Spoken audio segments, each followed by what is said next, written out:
I'm glad I finally made it. Whew.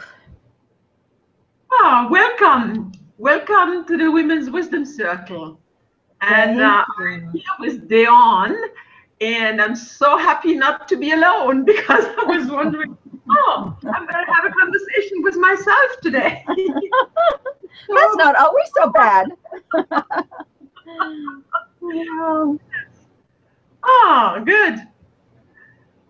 Do you need to do a centering exercise, a short little meditation? Oh, I think that sounds good. Yes, that does sound good.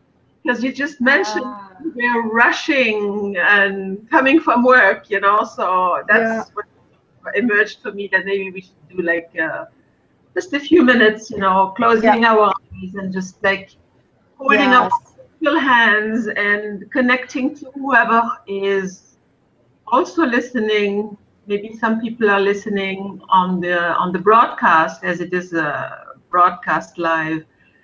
So whoever is listening and want to join the circle, we include you. And just taking a few moments to take a few deep breaths in with full exhale, just allowing us to connect to the heart, to get down from the head into the heart, into the body, into the place of truth.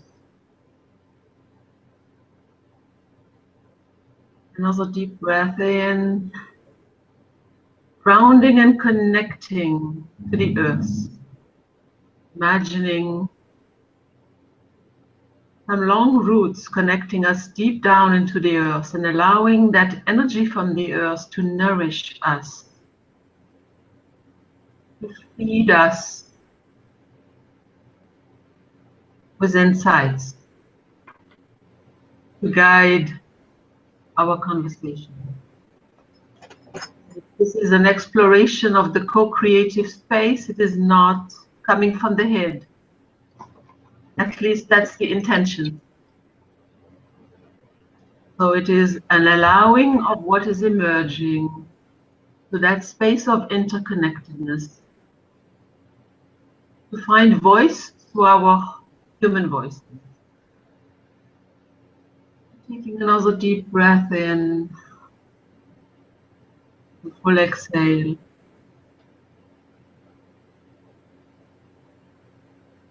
And gradually coming to our place of connection in cyberspace, coming back to normal consciousness and opening eyes. Allowing emergence of what is wanting to take shape to our conversation with Dilan today.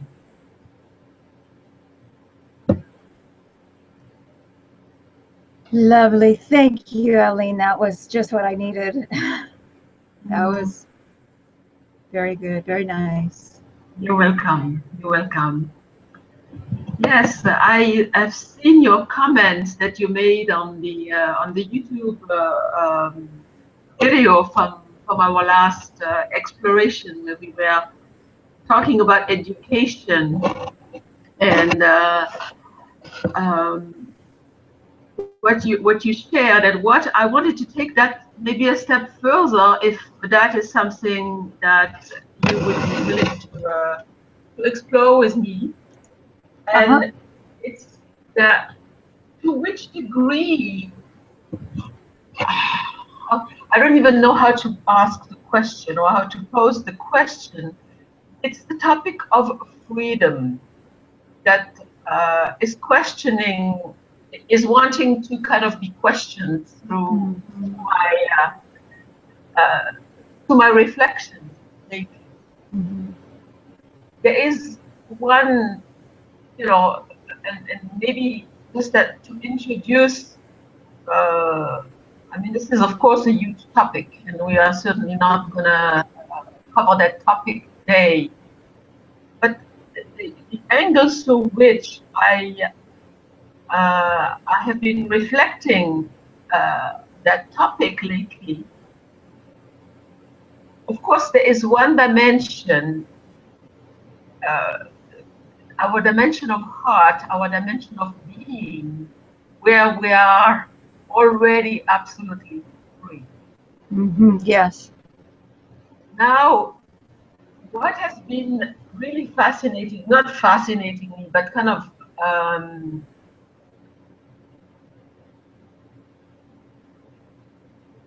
let me say it differently, okay?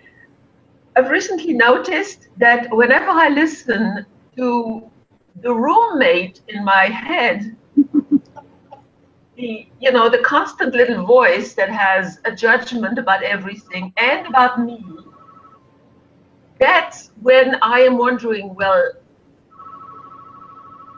are you really free then? That's kind of where my investigation is going. Like, to which degree are we prisoner of the conditioned? I mean, you referred in your comments to the ego, the mind, the control of those messages, early childhood messages, cultural messages, educational imprinting that has really created a big part of the disconnection from our soul and from our heart. And that's kind of what I am sensing is wanting to emerge. Like, how do you reconnect and bring that that unbound freedom back into the reality of the moment, really? Hello, Michelle. Michelle is joining us. Hello. Hi. Hi. Hi. Great to see you. Yeah, you too. Yes. It took me a while to figure this out. I have a new browser, so it told me I had to download the plugins and get them to work. And okay, anyway, here I am. Well done. Congratulations. As we learn to master technology, I'm telling you,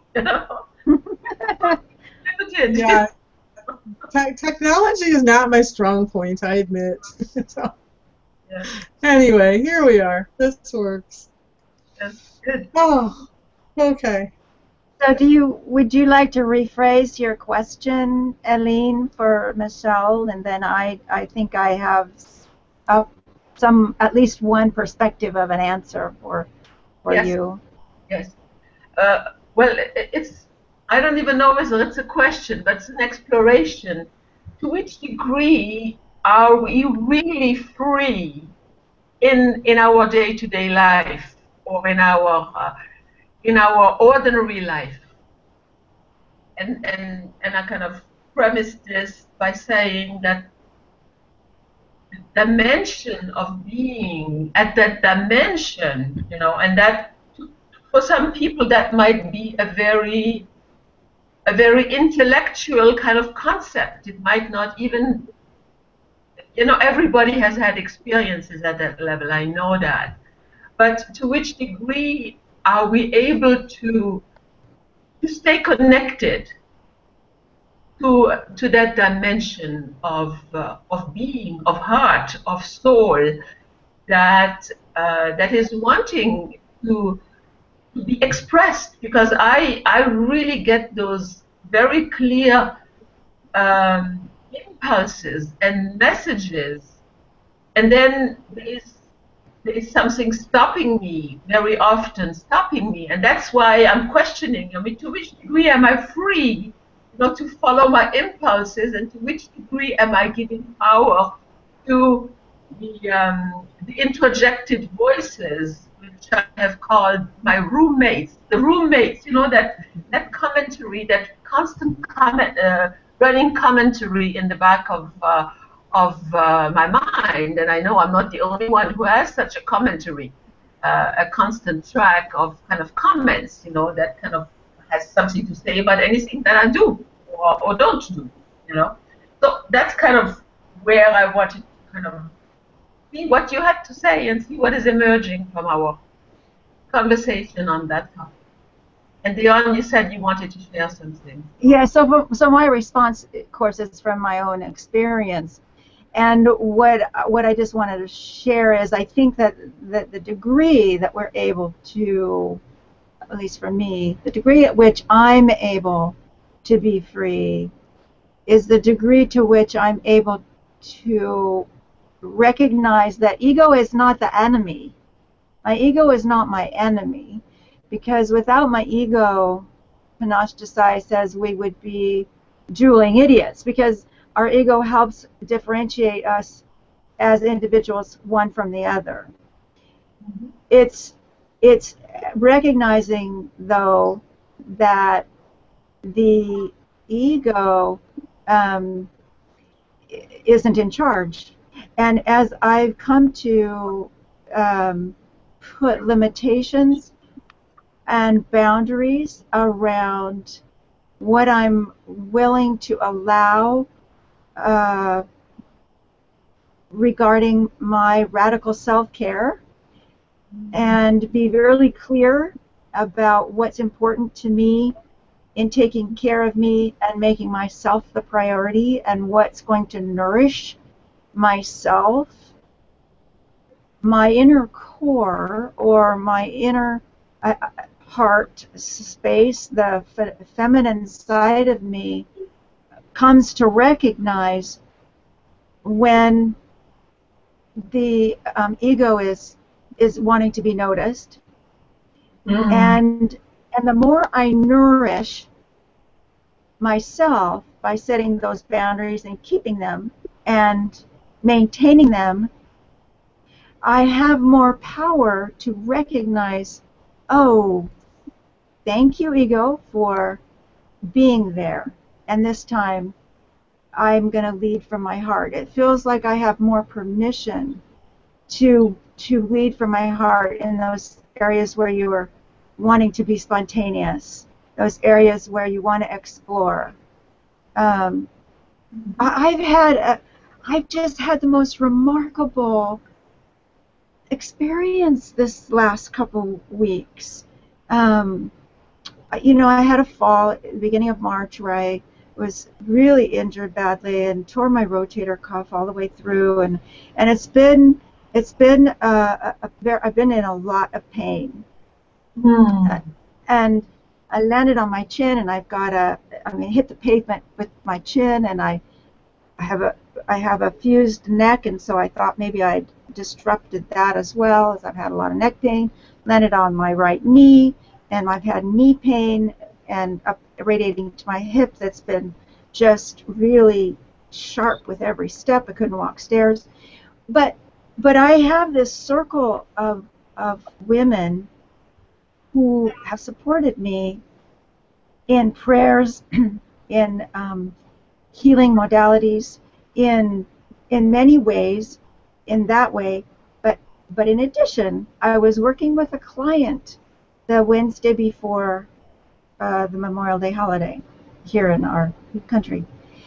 And I was inspired in a way to follow my intuition with her differently than I'd been before. And we came into a heart space together that opened up into the most expansive place of awe that brought us to where it caught our breath and brought us to tears of gratitude. We could hardly speak. It was so powerful, a place I'd never been before. And when we reflected on it and shared a little bit about it after we sat in what that space had to tell us and teach us, she said to me, "This is grace." Yes. And it just gave me chills, because I knew that was true. And there's so much about that. But since that day, the pain has just started melting off of me, like as if I'm a chocolate covered nut. The chocolate's just dripping off, as if, I mean, the pain is just, I can walk without pain. I saw my doctor for my shoulder, and I'm not, he gave me I thought I was going to have surgery. He said I thought it was only a partial tear. He said it's a full tear, that he doesn't want to do surgery. He just injected it with cortisone, wants me to start having strengthening exercises and see in 6 weeks if I need surgery. I've had a healing. Yeah. And it came from that space of total spontaneous being in the heart, non-judgment and unity with my client, but it started with gratitude and it ended with gratitude, because that's what I was shown about how did we get from where we were to where we are. So that's some of the potential and the infinite possibility that I was shown, and how we can be led by just being in the present moment and allowing ourselves to put the ego over here, recognizing that it's valuable, but putting it on a shelf, and validating that we need it, and giving priority to the heart and the leading of the heart. I'm totally a different person. I'm completely shifted. I mean, I did one of the Marina's new moon meditation, where we were going to be doing we were asked to bring in specifically what did we want. Well, my verbalization was, I want vibrant, robust health exactly as it was at the moment of creation.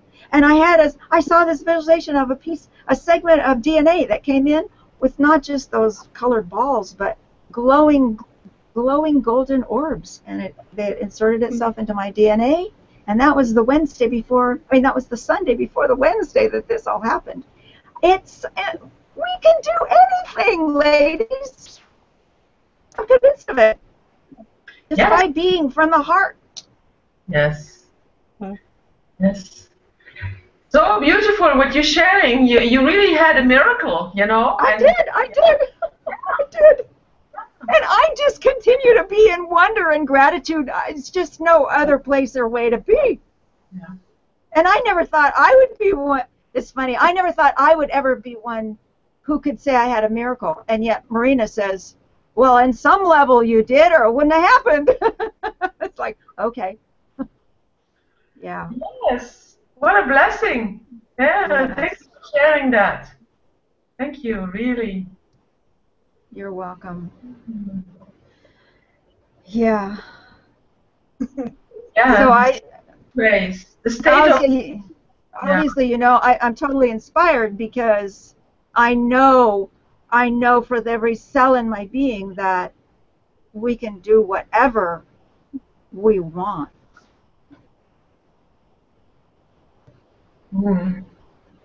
Yes. Yeah. So we just have to decide what it is that we want to do with all the gifts that we have within our group. And, you know, because I've been keeping up with all of the ones I couldn't attend. And I think that there is a trap. We can get trapped in trying to figure out the old paradigms in order to move forward into the new. And good point. I think instead it might be more to our advantage if we look at the end, look on the other side of where we want to end up. What's our goal look like? Can we visualize what we want to see happen and work backward from there?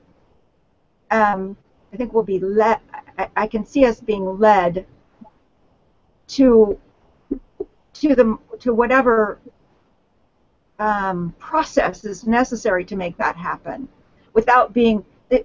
We were talking about the old stories, and we're really in that planetary moment right now of rewriting, telling new stories, and it's about that. It's about coming at a different angle. I think that makes it easier to come at it from the other side. Mm-hmm. What you're talking about is like create. Let's create. Yes. What we want to have happen, and let's not try to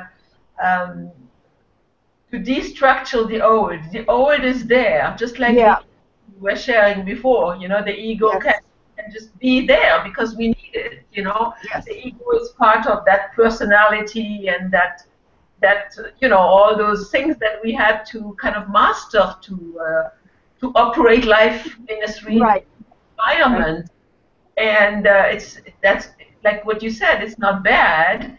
It's just like it cannot be the master anymore, because if it is the master, it hasn't done such a great job, Right.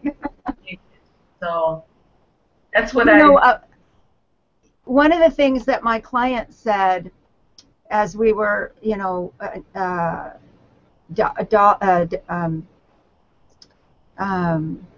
dialoguing about our experience together was we noticed a couple of things. We were, there was no separation between us in that experience, so it was about the unity between us. So that was one big thing.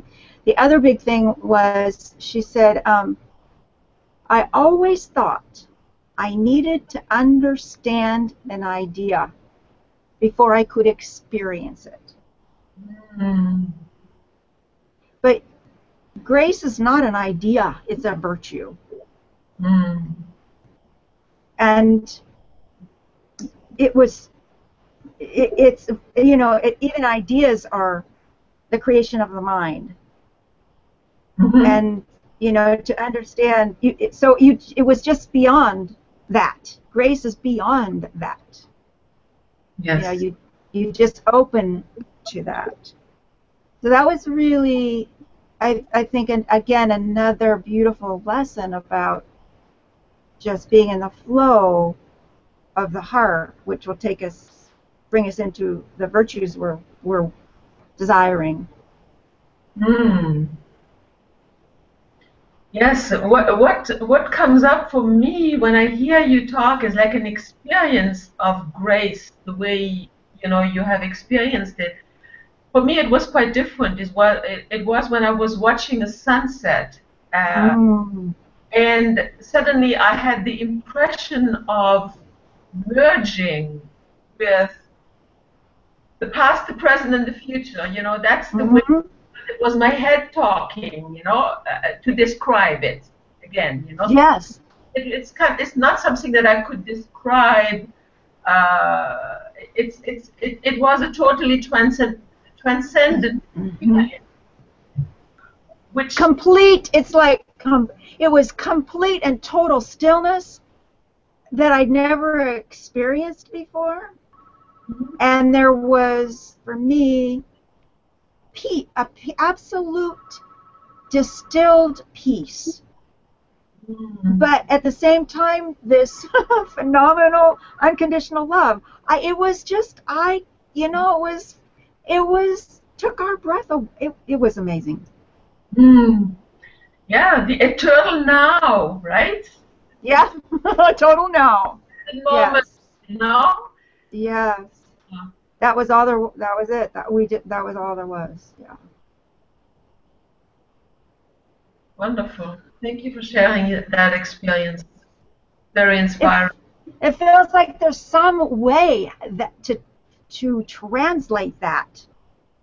How do we? I mean, like you were saying in the last sessions, we do have to do our inner work. There's no way around that. We each have to be in that place of.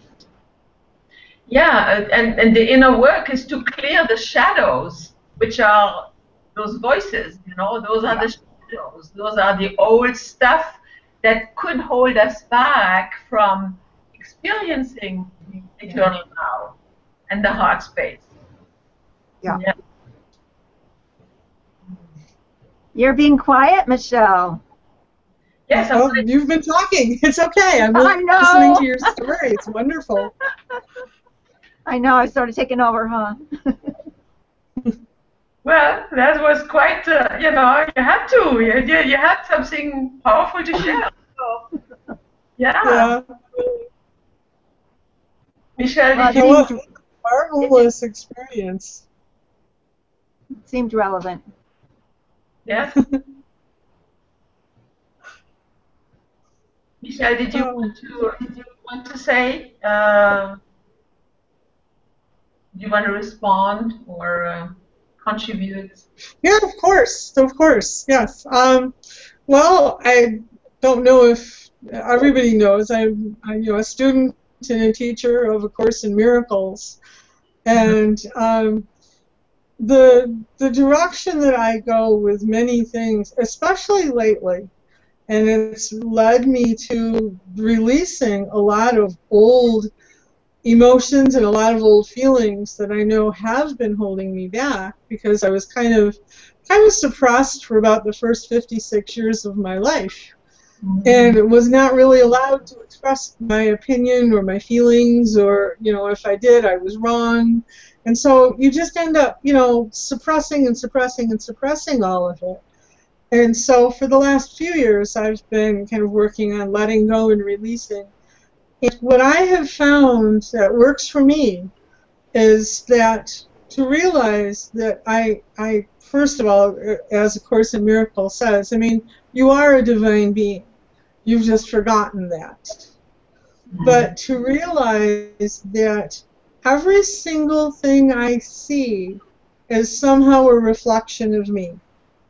And I'm calling it radical responsibility. And what I have come to realize is that I absolutely am responsible for every single thing in my experience.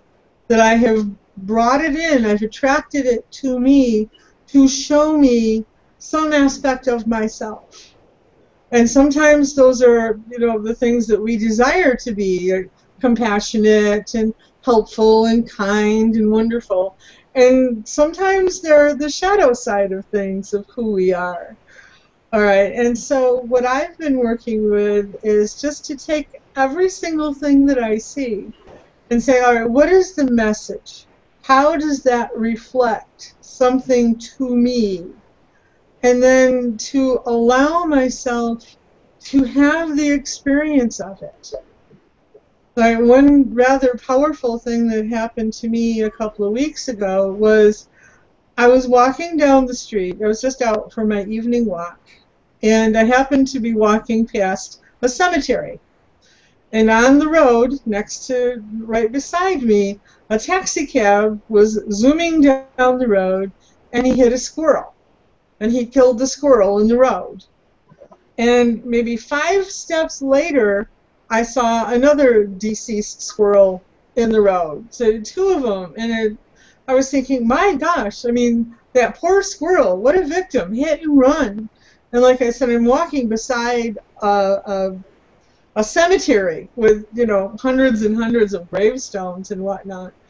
And what I realized a couple of days later, I was just sitting at my computer pondering, you know, what does this mean? It has some symbolic value to me.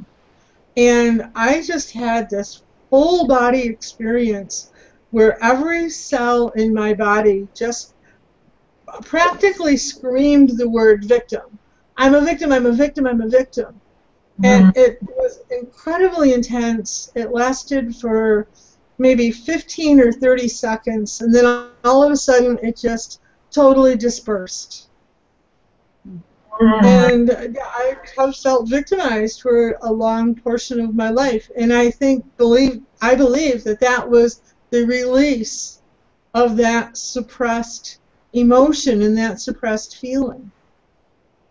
And Yeah. I have not felt at all bad ever since. I feel wonderful. I no longer feel as though anyone is victimizing me or holding me down or holding me back or anything at all. But I think Wow. that as long as we hold those feelings that have been suppressed, we're going to attract them to show us what we're holding on to. And the more we attract, the more we hold on to until we get to a point where we can truly release what the suppression is or what happened. And so that was one of my big ahas. That was a really huge one. There have been a couple more since then, but I'm trying to look at every single thing that happens as though like, it is a reflection. It's showing me something that I either have to offer or that I should let go of because it's not serving me in any way. And that really and truly the other part of this is that basically the life that I am in right now is a movie. And I am an actress in this movie, and I've chosen this part to play for whatever reason. Just like actors come into movies and they play good guys and they play bad guys and they play, all sorts of roles. But that role is not the actor. He goes home at the end of the day and he gets to be himself. And I think that's how all of us are. We're living this life. We are eternal beings in this 70 or 80 or 90 or 100-year movie that we're starring in. And that at the end of this movie, we're going to go back and be eternal beings.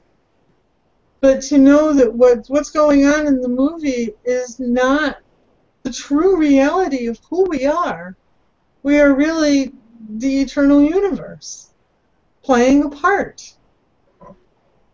And so to me, that's the freedom. That is just, it totally allows me to look at some things that are wonderful, but also some things that are terrible, and to know it's all temporary, no matter what it is, it's all temporary, and to just appreciate what it is, because it's either showing me something that I love, or it's showing me something that I need to let go of or to release. And both of those things are so incredibly valuable and help me to grow into a deeper understanding of my eternal being. Wow. And so that's my big aha for the last month or so. I've been working on all sorts of different things with this. A friend of mine got a thing called the Emotion Code. Have you ever heard of that? Yes, with Nelson Bradley, Dr. Bradley. Yes. And she and I have been working with it. And in fact, she and I had a conversation yesterday because I have thought that it would be useful, because she has some problems that she's trying to get through and get over with. And I said, well, let's try to find the initiating event, because what you're holding on to is body memory, kind of like my victim story. And until I remembered all the victimization, I couldn't let go of it. And so she and I, and we were working with this, so I said, well, when is the first time that you experienced this problem that you have?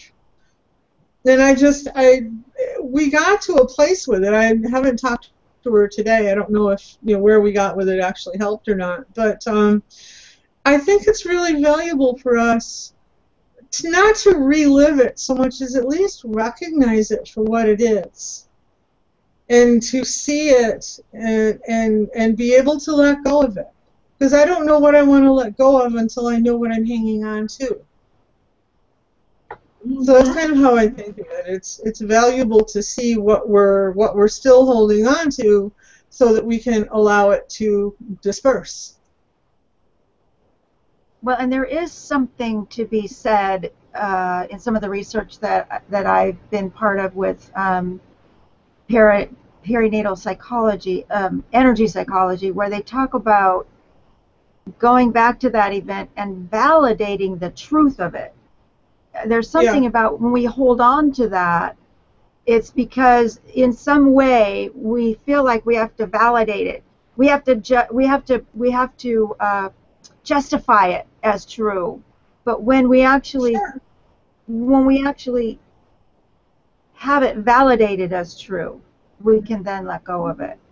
And Yeah. you know, that I think that's part of what you're saying, is a different approach, is rather than Yeah, justifying it. recognize that it really happened and it really hurt, but Yeah, it's not here anymore. yeah, yeah, I can let go now. And yeah, that's part of it, living yeah, in the moment, is that yeah, we do carry all of the, especially emotionally, we carry all of these emotions forward with us, but they're no longer active.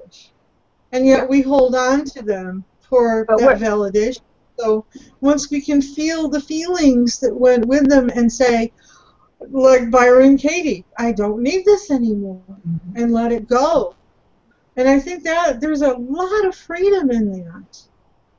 Yes. A lot of freedom. Yes. When you can feel the emotion, then it can move through you. yeah, And then it can be Exactly. evacuated from your energy field. You don't need to Yeah. to relive it again. You know. Yes.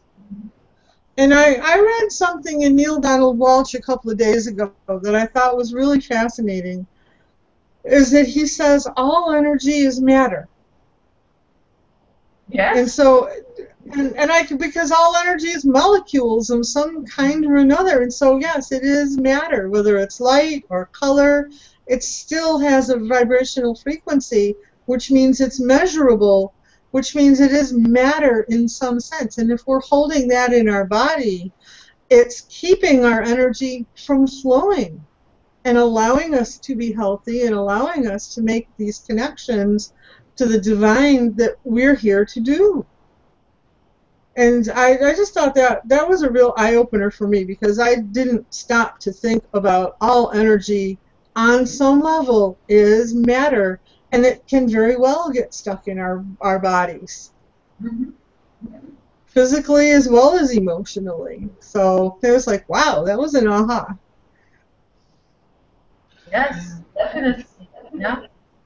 And you know, bring it back to the healing that Dawn had when you shared earlier. It was that overarching. I don't, you know, I don't want to get an explanation, but it was again that energy that was present, that created that disbursement of the pain. It was also at the level. That's what I'm hearing. There is an energy also there. Yeah, well, The present. and the other side of that is that now I am in a position where I can help other people who are experiencing that, because I have experienced it and gotten through it. And I think that's the teacher in all of this, is that once I learn something, how to release this particular type of energy, I can show other people how to do that. I can help them. I can guide them with instruction, and here are some suggestions, and or even just be there in a supportive role while they go through whatever they're going through. Because some people just need someone to listen to them. Yeah. What sometimes called the wounded healer, right? Well, yeah, absolutely. Yeah. You can only go as far with somebody that you're trying to help as you have gone yourself. That's the truth. You cannot go any further Yeah. than you have yourself cleared in your own self or experienced yourself. You cannot help somebody beyond that. Well, it was kind of interesting, because a couple of days ago I was thinking, in my life right now there's an experience of some legal actions, and the welfare of a child is involved. And this child has not been treated very well in her life. She's 8 years old right now. And I was just kind of asking the universe, I've released a lot of my old trauma, a lot of my old feeling. Why is this in my life now? Why is it still here? And I got this interesting message, and I had to look this up because I don't know about this kind of thing. But the message that I got was that you are an old soul, and you are here, and you went through this experience so that you can support these other people who are young souls and help them get through this. And there's a child and her grandma who was a little bit younger than me, and a couple other people involved. And I thought, wow. Because I've never gotten involved with that, so I don't know what it means to be an old soul as compared to a younger soul, or how any of that works. So it was like a very interesting message. But you know, it's like you just said, with the wounded healer, you have to go through it in order to be able to support someone else to get through it. So it was like, wow. There's a meaning to everything, and we just don't necessarily know what it is until we get there, and we need to know the bigger details or the bigger picture. So it's like, wow. Yes, yes, and you know, when you were sharing, what came up with me is like, maybe there has been many lifetimes where we have gone through those experiences, and what is required now is that that we come together to not kind of stop again as maybe where we had stopped at some other times, you know, by care or whatever, and see how we can contribute all the stuff that we have accumulated in the many lifetimes that we have been through. You know, I have certain support of others who are going through and who are growing on their path. I have to close my door. So, yeah. Anyway, that's it. I think I'm done. You know, what I'm hearing again from your share is when you take the term you used, radical responsibility for your life. You know, then you are no longer the victim. You really see yourself as the context, that awareness, that, you know, that divine, that essence that has chosen to come back in a human body and to contribute, to help, you know, for, you know, this is really the I think the message of the wounded healer, or the bodhisattva in the Buddhist faith, the one who was there really now out of compassion to help other people gain healing. That's exactly what bodhisattvas are. They, you know, they have risen to a level where they can move on, but they stay to help others. Yes. So yeah, I love that. And you know, what's coming through to me is that all of us that are responding to your invitation, Aline, are all old souls, and that would make sense, because the desire or even the purpose for incarnation would be around the furthering of the divine feminine presence in the world at this time, and raising the vibrational frequency of the earth in the light plane for the transformational value of it at this time. And so, you know, I think that you're holding a big space for the old souls to come together, because I know that I am one, and we couldn't have this conversation together and meet, together with with like minds and like hearts as easily, without lifetimes and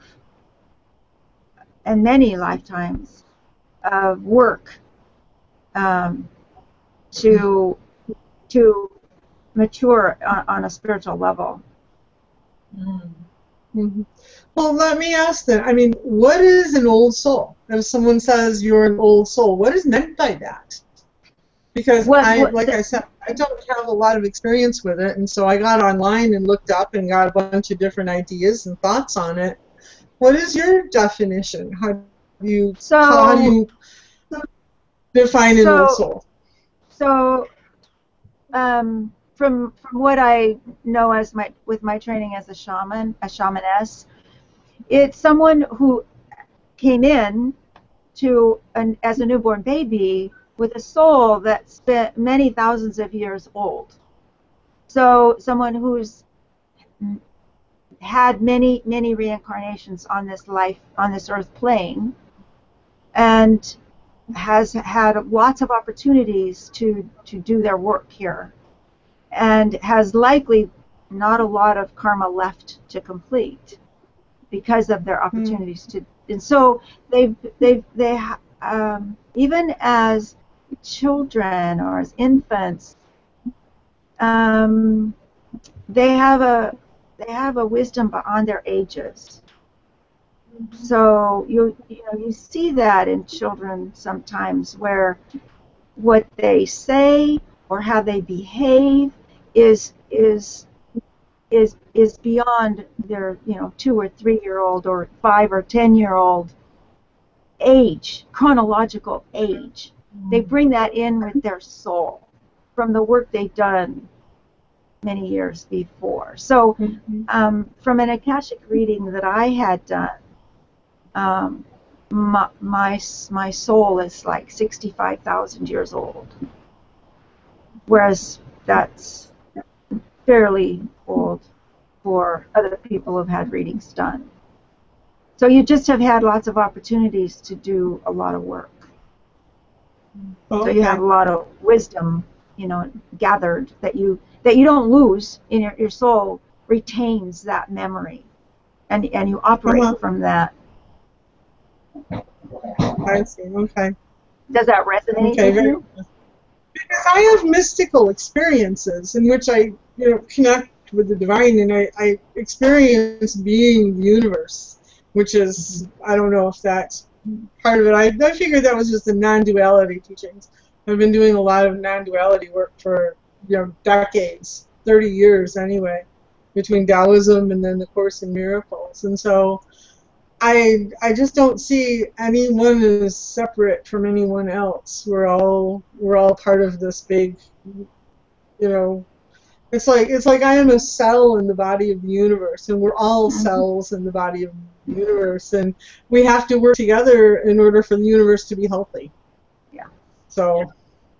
And so you bring in that perspective from your higher vision. And there are many times that you've been in transition between lifetimes. You know that, you see that, you experience that from all the times that you've waited to reincarnate.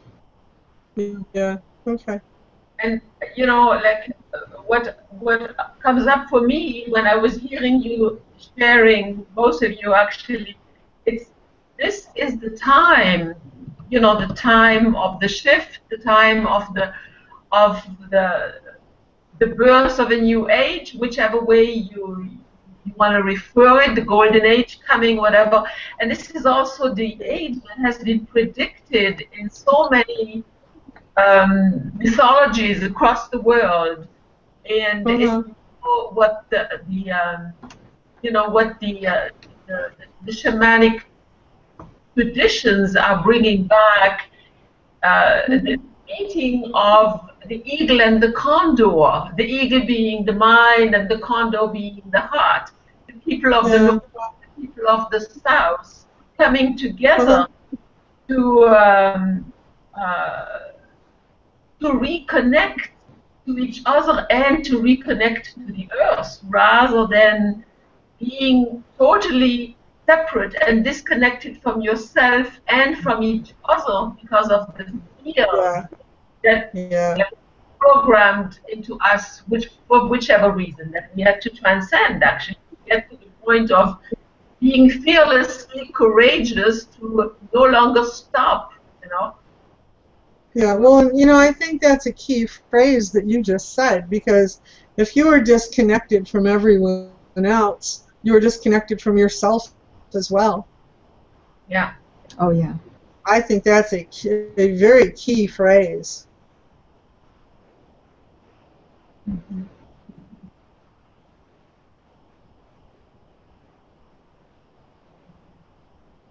Yeah, so this is quite a stimulating conversation. I'm so happy that you joined in the circle.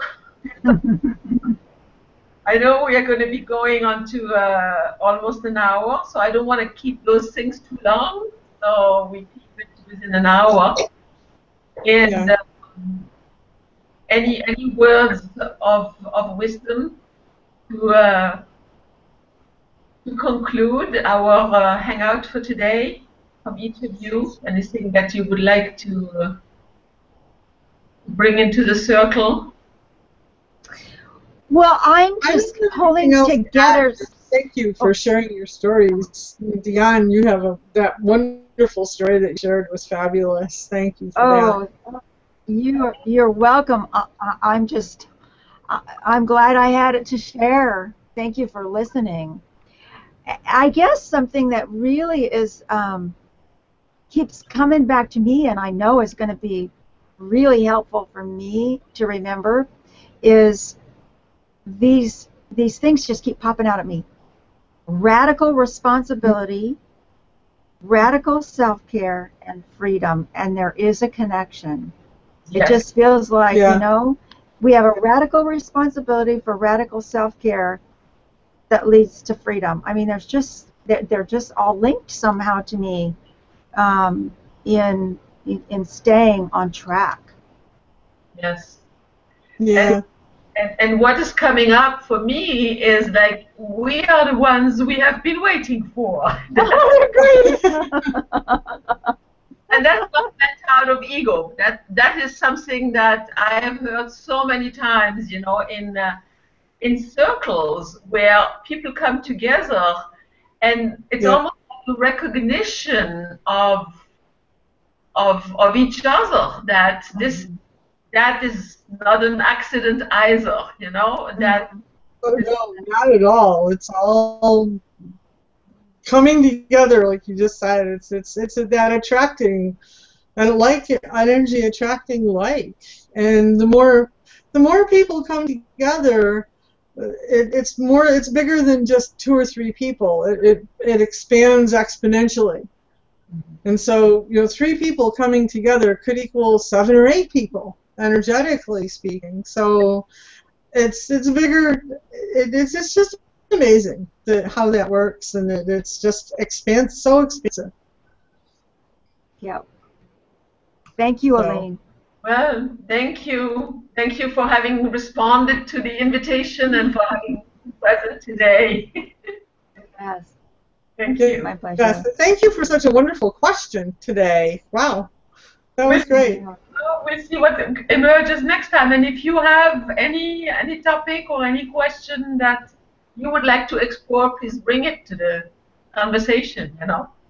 This is not coming from something I'm concocting, you know. It's just something that emerges and then we explore. Yeah. That is very freeing, actually.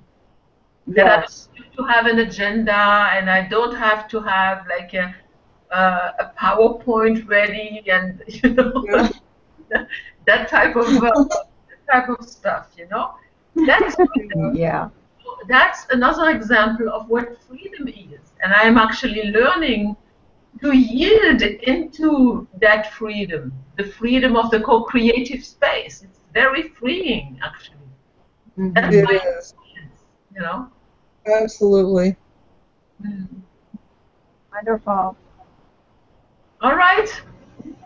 So thank you, and see you next time. Thank Okay. you. Thank you. All right. Nice to see you both. You too. Bye-bye. Take care. Bye. Bye. Bye.